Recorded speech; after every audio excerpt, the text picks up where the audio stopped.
పాడు కొండలో మహాశక్తిని ఆవిర్భవించి మీ రుధిర పానము చేయకపోతే నేను శ్రీలక్ష్మి కాను అని శబ్దం చేసిందండి. తదుపరి శ్రీలక్ష్మి ఇక చేయనది లేక భగవంతునిపై భారం వేసి ఈ విధంగా ప్రార్థిస్తున్నది.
శ్రీలక్ష్మి అగ్ని జ్వాలలో ఆహుతి అవుతున్నదండి.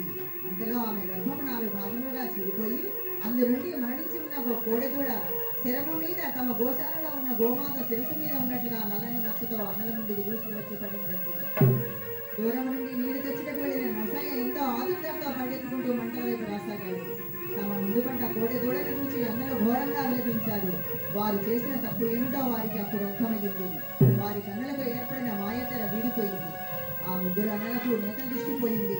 దాంతో వారు భూమి మీద పడి దొర్లుతూ తాము అల్లారుముద్దుగా పెంచిన చెల్లిని తమ కళ్ళ ముందే కాలి బూడిద అయిపోతూ ఉంటే దానికి తానే కారణమై ఇప్పుడు ఏమీ చేయలేని నిస్సహాయ స్థితిలో చేతులు కాలాక ఆకులు పట్టుకున్న చోళాన ఉన్నది వారి పరిస్థితి.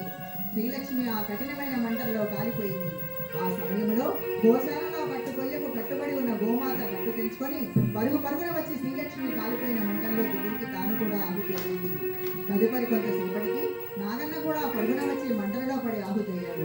ఈ విధంగా సుమారు 800 సంవత్సరాల క్రితం ఆదివారం నాడు మిట్ట మధ్యాహ్నం సమయంలో బగబగ మండే మంటల్లో పడి 4 జీవాలు ఆహుతయ్యాయండి. ఈ దారుణాన్ని చూస్తున్న 4వ అన్న జరిగిన విషయం అర్థం కాక మనోవేదనతో సృహ కోల్పోయాడు. ఎల్ల దిశలా విషాదం అలుముకున్నది. అలా ఉండగా ఆ రోజు రాత్రి 12 గంటలకు భయంకరమైన శబ్దములతో వినవచ్చింది. ఆకాశంలో వెలుగులు కనిపించాయి.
నిదానంపాటి అగ్రహారు ప్రజలు ఉలిక్కిపడి లేచి ఆ అగ్నిగుండ మధ్యకు పరుగు పరుగున వచ్చి చేరారు.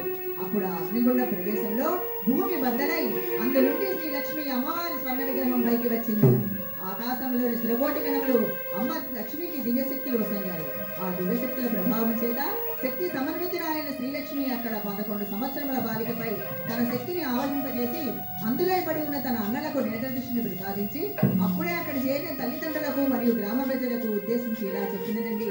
ఆవిడ 7 సూత్రాలను చెప్పింది. ఆ సూత్రాలు: నేను యాగంటి వారిని అమ్మవారి ఇంట కారణ జన్మరాలై జన్మించాను, కానీ నా శక్తి గమనింపక నా అన్నలు నన్ను సజీవ దహనం చేశారు. కావున ఈ రోజు నాకు నా అన్నలకు ఎటువంటి సంబంధము లేదు. అయితే నా 4 అన్నలలో 3 అన్నల వంశము నిర్వంశమై ఒక్క నరసయ్య అన్న చివరి అన్న వంశము మాత్రమే భూమిపై వర్ధిల్లుతుంది. 2, ఆదివారం నాడు నన్ను అగ్ని సంస్కారము చేసినారు. కావున ఇక నుండి ప్రతి ఆదివారము నాకు పసుపు కుంకుమలతో పూజ చేయవలేను మరియు పొంగలి చేయవలేను.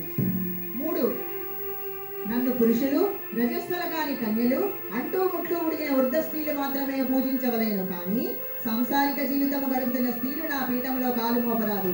దీనిని ధిక్కరించి ఎవరైనా నా పీఠంలో కాలు మోపిన ఎడల ఘోర అపనిందలకు గురి అవుతురు. 4, నన్ను మలమలమాడే ఎండలో అగ్ని సంస్కారము చేసినారు. కావున నన్ను దర్శించేవారు కూడా ఎండలోనే ఉండి నన్ను దర్శించవలేను.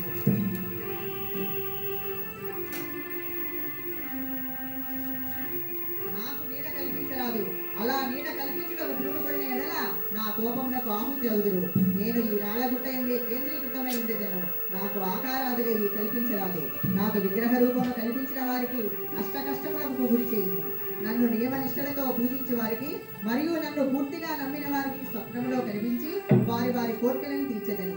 నేను భూగర్భంలో శ్రీ నిదానంపాటి శ్రీలక్ష్మి అను నామముతో పరుల కంటపడకుండా నిక్షిప్తమై ఉండేదను. నా విగ్రహమును బయలుపరచాలని ఎవరైనా ప్రయత్నించిన ఎడల వారి శిరస్సు 1000 పక్కలగును. నా నామమైన శ్రీ జయ జయ లక్ష్మి జయ శ్రీలక్ష్మి నిదానపాటి అమ్మవారలక్ష్మి జయ జయ లక్ష్మి జయ శ్రీలక్ష్మి నిదానపాటి జయ జయ లక్ష్మి జయ శ్రీలక్ష్మి నిదానపాటి అమ్మవారలక్ష్మి జయ జయ లక్ష్మి జయ శ్రీలక్ష్మి నిదానపాటి అమ్మవారలక్ష్మి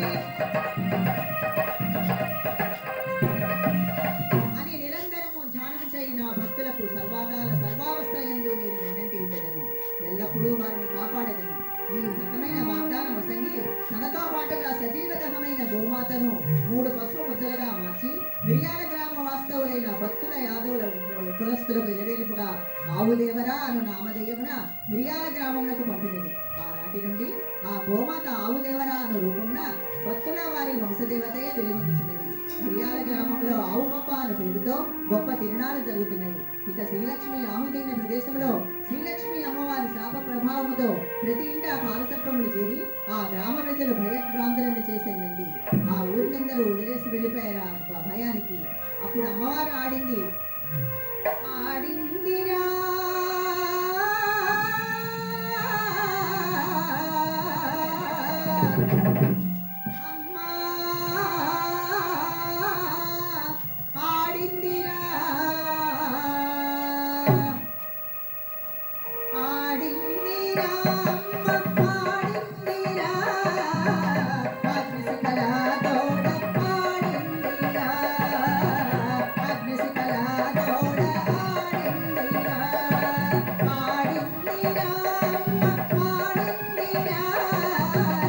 అగ్నిశిఖల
నంబి అయ్యవారు అక్కడ ఆ అమ్మని కొలుస్తూ ఒక రాళ్ళ గుట్టను ఏర్పాటు చేసుకొని అమ్మవారిగా భావిస్తూ అక్కడ ఆయన ప్రార్థిస్తున్నారండి.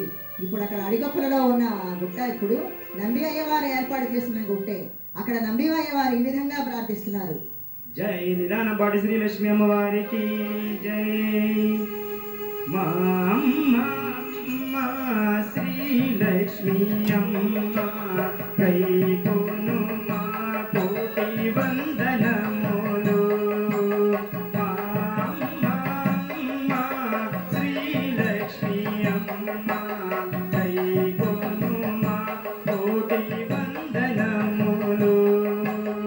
ఏ జన్మలు చేసిన పూజా ఫలము, ఏ జన్మలు చేసిన పూజా ఫలము, ఈ జన్మలో మాకు అగుపించినావా, ఈ జన్మలో మాకు అగుపించినావా, మరి మరి ఈ జన్మ వచ్చునో లేదో, మరి మరి నిన్ను కానరాలేనేమో. మా అమ్మ శ్రీలక్ష్మి అమ్మ కై కొను మా కోటి వందనములు.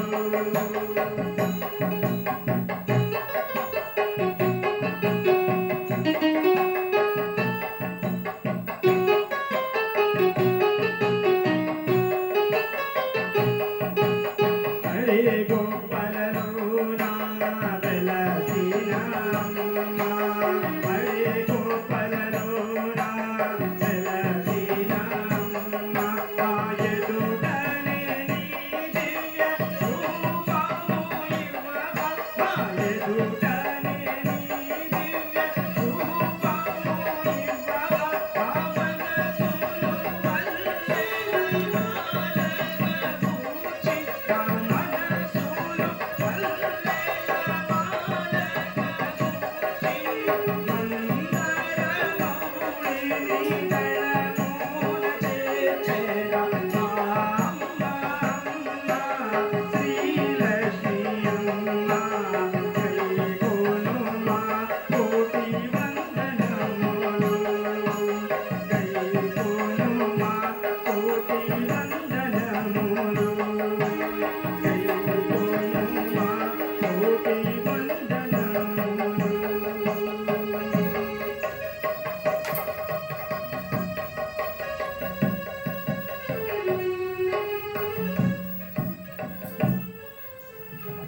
ఆ నంబి అయ్యవారు అమ్మవారిలో ఐక్యమైపోయారు.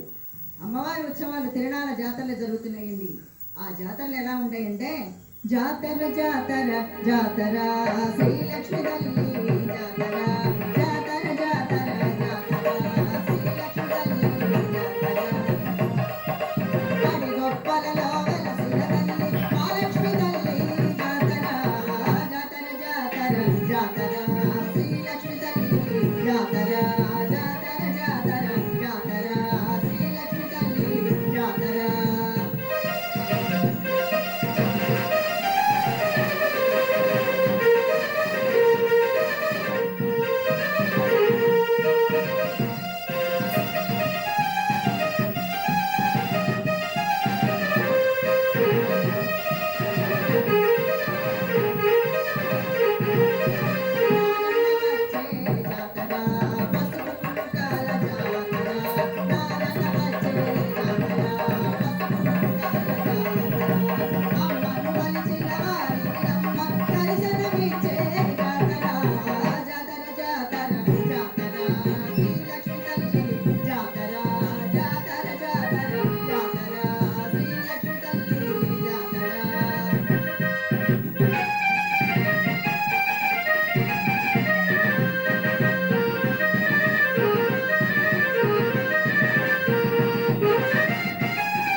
శ్రీ లక్ష్మీ సంగీతలు